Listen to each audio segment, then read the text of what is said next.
Prime Cabinet Secretary Musalia Mudavadi today presided over the launch of the Ministry of Environment's 2023 to 2027 strategic plan, which seeks to restore Kenya's ecosystems and improve waste management. To start us off, Environment Cabinet Secretary Soipan Tuya has dismissed fears that President William Ruto's directive lifting a 6-year ban on logging in commercial forests will be detrimental to the environment. Of our sustainable ecosystem restoration is all about, so that we don't have misinformation going around that when we embark on commercial forestry that it is going to negate the ecosystem restoration efforts that we are undertaking as a country.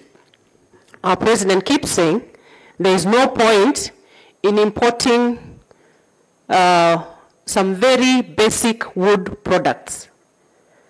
I think we even import toothpick, beds, chairs, and yet we have the capacity to sustainably do commercial forestry in this country. According to Forestry Principal Secretary Gitonga Mugambi, the government is taking measures to protect indigenous forests from illegal activities. To date, we have fenced about 5,000, or rather 13,000 were fenced, about 4,000.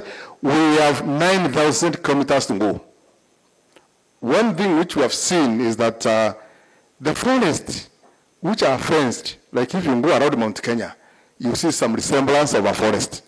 But the forests which are not fenced, Your Excellency, we have a major problem because there's a lot of illegal activities that are happening in those places. Environmentalists have expressed fears that the lifting of the ban will expose indigenous forests to illegal activities such as charcoal burning and reverse efforts to mitigate climate change. The strategic plan also aims to create a legal framework for carbon markets, which will allow carbon emitters to buy credits to offset their emissions. This will support the government's plans to increase forest cover to 30% by 2030 and conserve and restore the country's carbon sinks.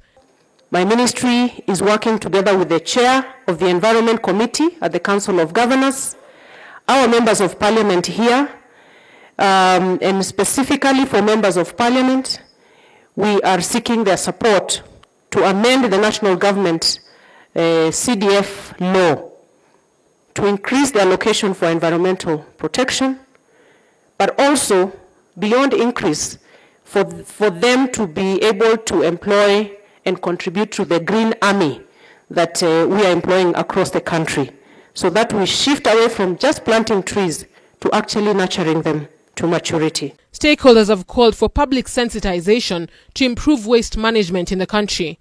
Today, Dandora is just growing bigger and bigger as a dump site. Maybe now it's well over 60 hectares of dump site.